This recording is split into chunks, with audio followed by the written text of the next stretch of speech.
I was once asked in an interview what surprised me most about the American Revolution as I became more educated about it. And two things came to mind. I had always believed that the revolution was a tax revolt. I was surprised that this was not so.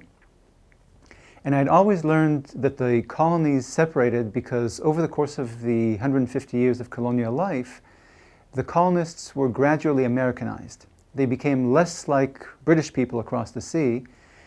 They became less British and more American in their culture and habits and ideals and values. The Revolution of 1776, according to this view, was generations in the making. 1776 just gave political form to the real revolution that had taken place in the hearts and minds of Americans gradually, step by step, over the course of the colonial era. That's how I learned about the revolution. Its origins were tracked for me all the way back to the first generation of settlers. It was a story of a constant and growing cultural divide between colonists and mother country. And the final story, final chapter of this story started in 1776 and ended in 1789 with the establishment of the Union under the new federal constitution. This is how it's taught in Israel, where I grew up and went to college.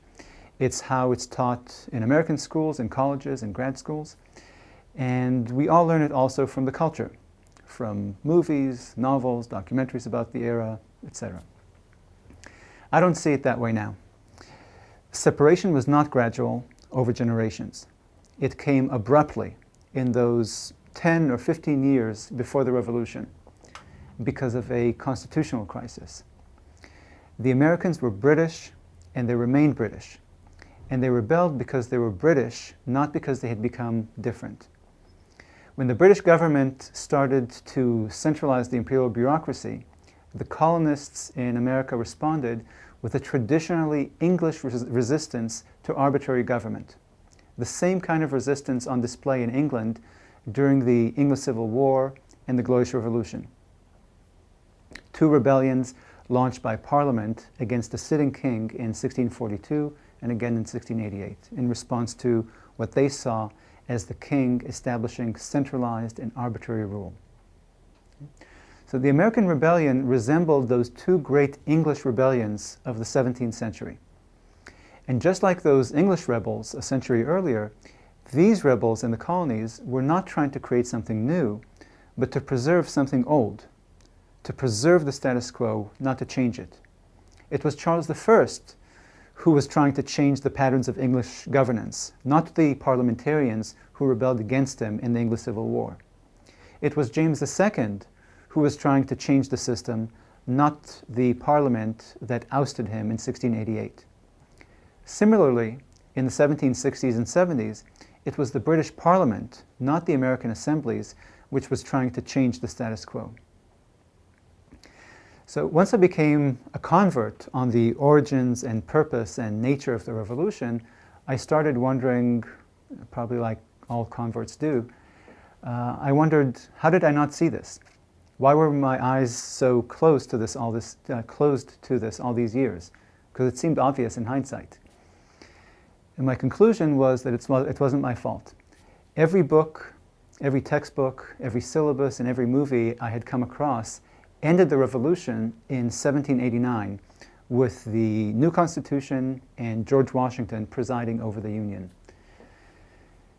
When our teachers and authors and movie makers end the story in 1789, it's virtually impossible for the audience not to see the revolution as a story of change, as a revolt designed to create a new system of government, a new philosophy of government, a new country for a new nation. Because that federal constitution certainly is that. It draws up a new system of government, and it created a new and sovereign country in North America. But that story has a hidden hitch, and that well-hidden hitch is the first Constitution of the United States, the Articles of Confederation. And this Constitution, the first Constitution, was not a new system of government, not a new philosophy of government, and it definitely did not create a new and sovereign state for the Americans. We all learned the revolutionary story with the Articles of Confederation obscured from view. They get mentioned as a half paragraph bridging the end of the war to the beginning of the Federal or Constitutional Convention. We race ahead to the study of the second Constitution under which we live today, and we pay little attention to the Constitution that the revolutionists created for themselves when they won the war. And it suggests that we're more interested in learning about our country today, about our Constitution, than about the country that they established for themselves with their revolution. What I'm suggesting is that the revolutionists saw the Articles as the endpoint of the revolution, which means that we should too. The revolutionists believed that the revolution was over in 1783, and we should follow their lead rather than make them follow our lead.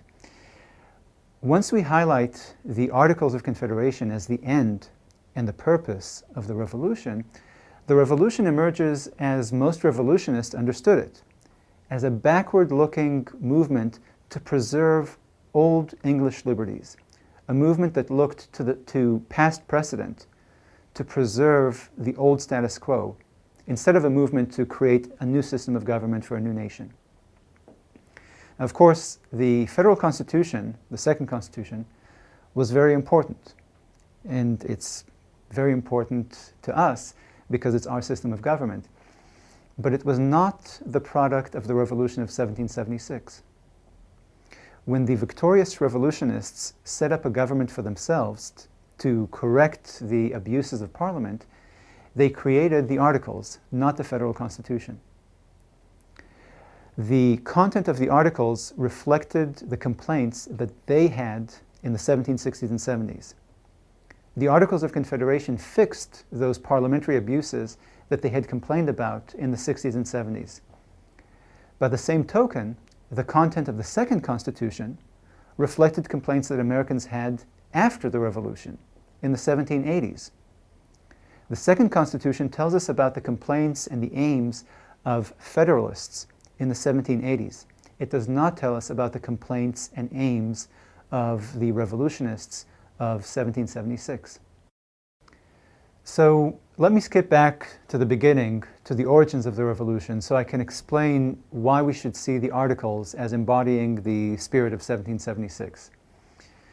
Separating from Britain seems now like a natural outcome of being a colony, but it was surprising and perplexing at the time.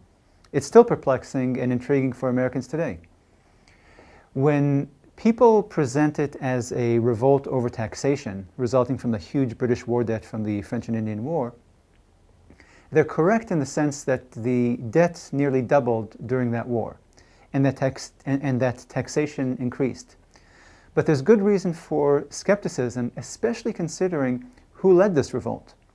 Wealthy men from elite families who risked not only their property, position, and lives, but also their families' status and possessions. These leaders of the rebellion understood the odds, taking on the naval, military, commercial, and financial power of the British Empire. They begged for divine help to avert a war, they begged for divine help to fight the war, and they begged for help from other countries. They understood that the odds were stacked heavily against them. So could it really be that this expensive, demanding, and seemingly suicidal war was really a tax revolt? A tax revolt led by wealthy men who had the money to pay the new imperial taxes 100 times over? And the Tea Act illustrates this point. This was the event that sparked the revolution. This was the last straw.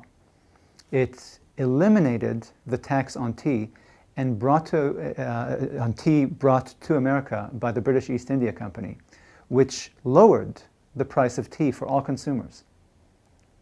Certainly merchants and crews in the tea trade, those who competed with the British East India Company, they didn't like this tax cut on the grounds of economic self-interest. They were priced out of the market because they didn't get that tax break. But how many such merchants and sailors were there compared to consumers? It's a handful. So it's not an economic complaint that they had. Of course, they didn't like the stamp tax itself, or the sugar tax, or the Townshend duties.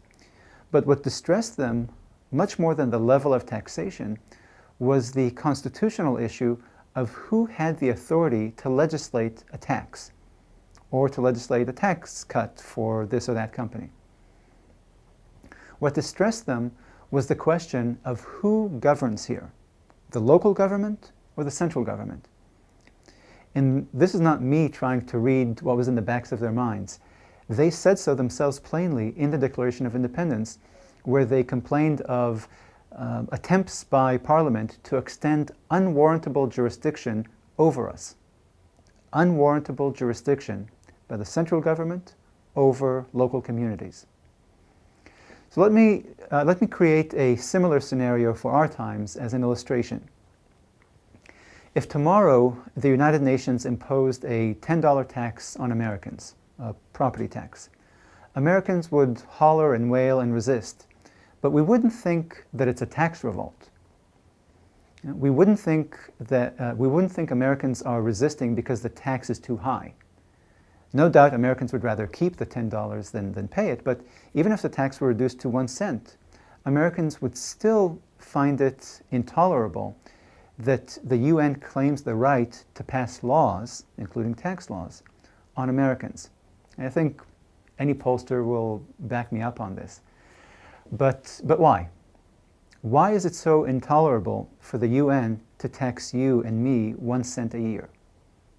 Why do we all think, even fans of the United Nations, that the UN has no such authority?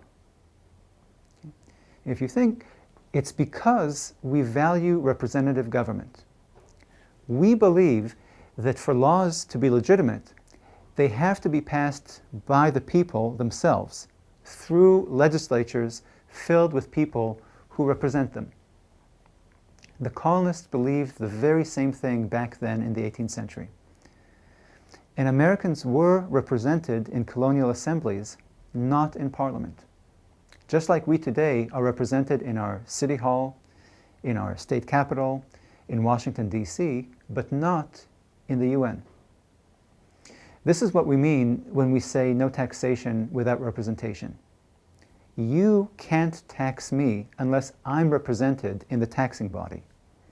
This is what we mean when we espouse the principle of government by consent.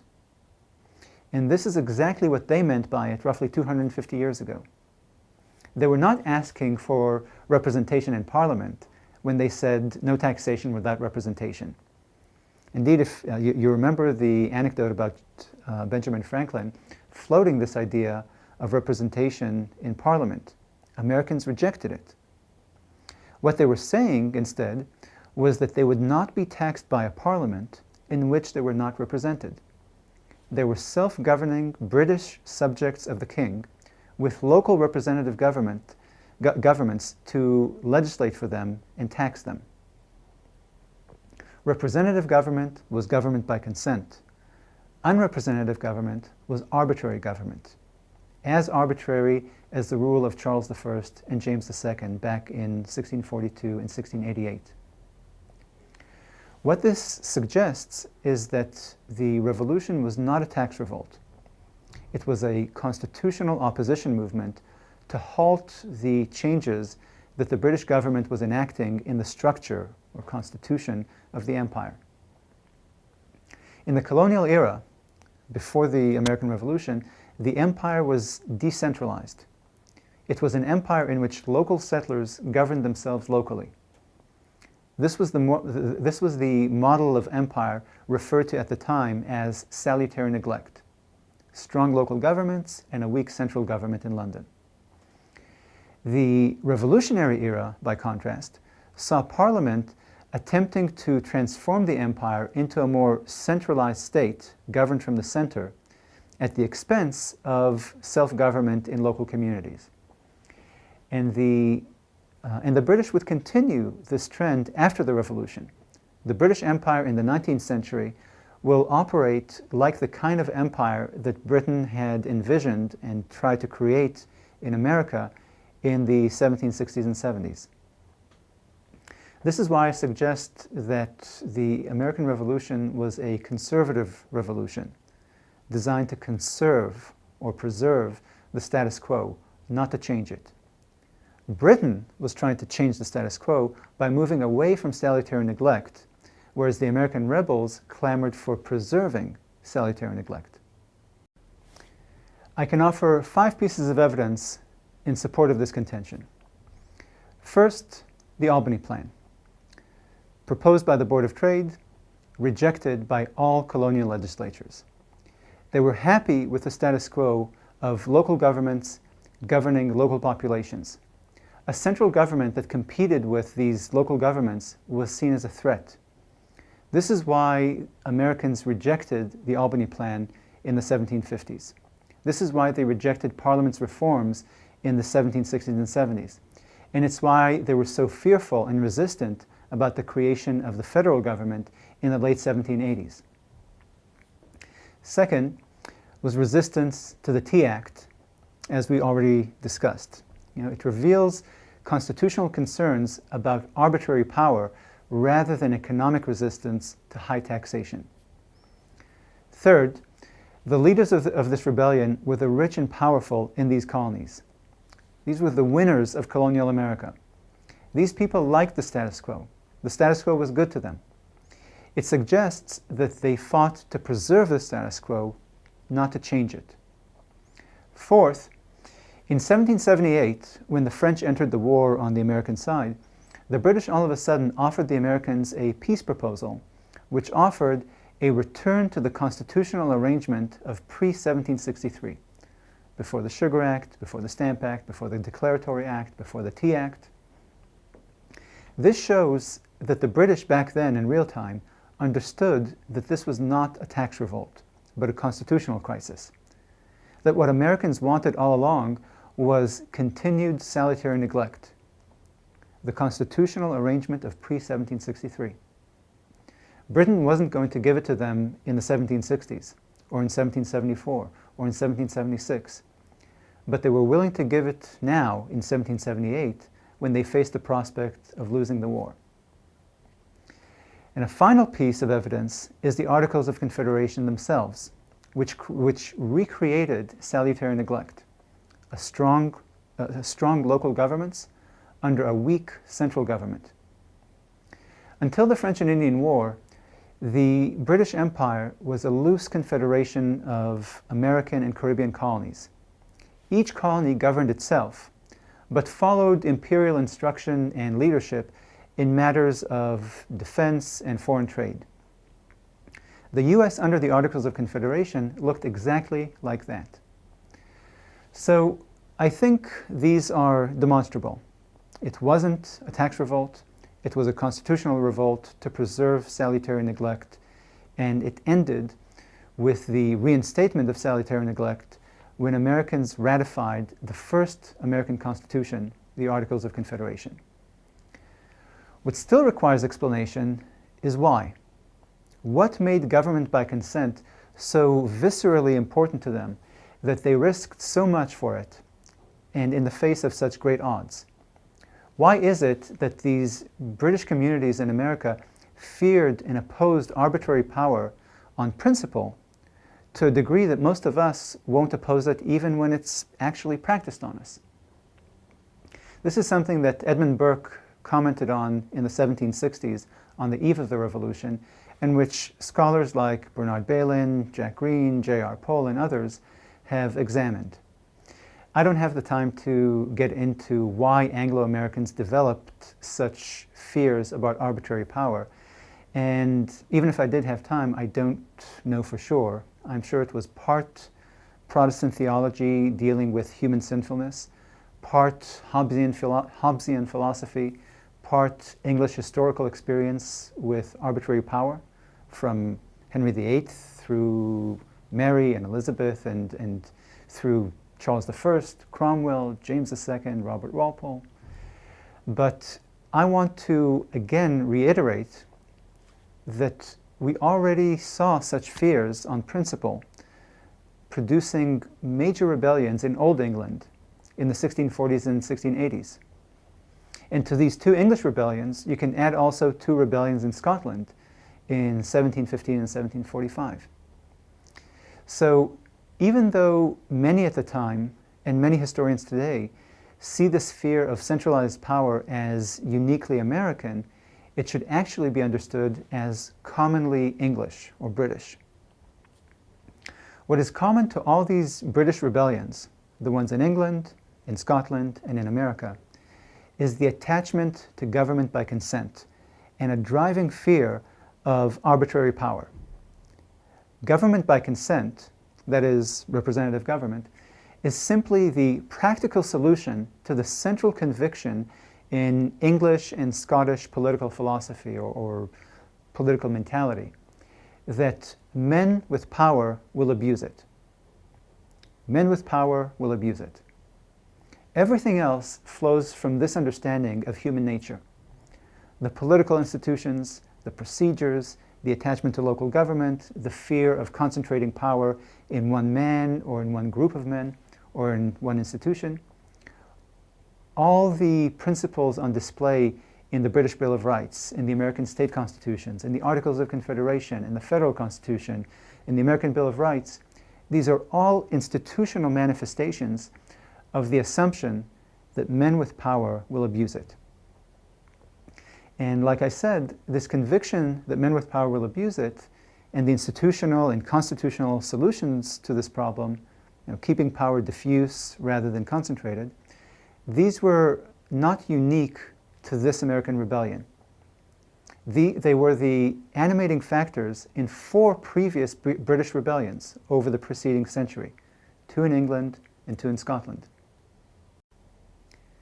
In conclusion, the Articles of Confederation, as the first Constitution of the United States, recreated the governmental structure that the colonists had tried to preserve under British rule, a loose confederation of sovereign local governments under a weak central government. All the powers that the revolutionists wanted to deny Parliament in the 1760s and 70s, they also denied the US government under the Articles of Confederation. By contrast, the second US Constitution, the Federal Constitution, ratified 5 years after the Revolutionary War, created a very different system of government than the one envisioned and established by the revolutionaries of 1776. But even in this federal constitution, we see evidence of those driving fears of arbitrary power, the fear that men with power will abuse it. We see this most clearly in the Bill of Rights, simply because the Bill of Rights is an anti-federalist document in the sense that it answered anti-federalist fears one by one. No, this new powerful central government won't be able to do this to you. No, it won't be able to do that, or that, or that. Okay? So these 10 amendments were designed to answer and address and allay the fears of anti-federalists who worried that this new national government would pose the same threat that Parliament had posed to self-government in the colonies and to government by consent. So we should see these cherished freedoms articulated in the Bill of Rights as the remnants of the Articles of Confederation, remnants of the motivating fears, aims, and beliefs of the rebels of 1776, which they had institutionalized with that first Constitution. The Bill of Rights was an attempt to safeguard the most important accomplishments of the Revolution, the most important features of salutary neglect, even under the new and very different Constitution that they were ratifying in 1787 and 88. So, I'm done. This talk is over, the course is nearly over, and I've told you what I have to say about the Revolution. But I'd like to add something about historians who have written about this for the past century or so. When my wife read over this last talk about the Articles, she pointed out that it came off as a bit arrogant. How come all these historians and novelists and documentarians and movie makers are so wrong whereas you, Guy Chet, got it so right. My wife often makes this observation about how I always think I'm right, but in this case she does have a point. So I want to clarify that many historians who are more accomplished, more decorated, and more highly regarded than I disagree with me about what I've said here and what I wrote in my book. What separates me from them isn't that I'm smart and they're dumb, or that I know more than they do. I don't. What separates me from them is that they look back at the revolution to try to identify the hidden forces at play back in the 18th century. The forces that they back then were not aware of, but were sparking them into action nevertheless. Whereas I try to look at the American Revolution through their eyes, and as they themselves understood what they were doing. I think that this different approach leads some historians to see this revolution as a story of change, whereas I see this as a story of status quo. Unlike us modern folks, 18th century people saw change negatively, suspiciously. And we can see this difference between us and them in the meaning of the word revolution today versus back then. By revolution, modern people mean a fundamental change that moves us from an old system to a new and different system in political institutions or political values or social mores or technology. So think of the agricultural revolution or industrial revolution or sexual revolution or the market revolution. If I drew a diagram of a revolution, it would look like a straight arrow from A to B. In the 17th and 18th centuries, revolution meant a 360-degree revolution, as is implied by the verb revolve, a movement by which one arrives once again at the beginning point. So when contemporaries back then refer to the Glorious Revolution of 1688 and the American Revolution as revolutions, they understood these events as restoring an ancient status quo, as turning the clock backward and returning to the beginning. So a reset. Revolutions, therefore, were events that re-established an old and venerated order, rather than rejecting established custom and replacing it with something new, original, and untried. Indeed, the term revolution conferred legitimacy on armed revolt against the government in both 1688 and 1775, by calling attention to the fact that these movements were not radical, but traditionalist and anchored in law and custom. So, to my way of thinking, when we try to understand these events and these people, we benefit more from channeling their understanding of their actions and beliefs, rather than identifying motivating forces that were hidden from them, but that we can see or imagine from our vantage point.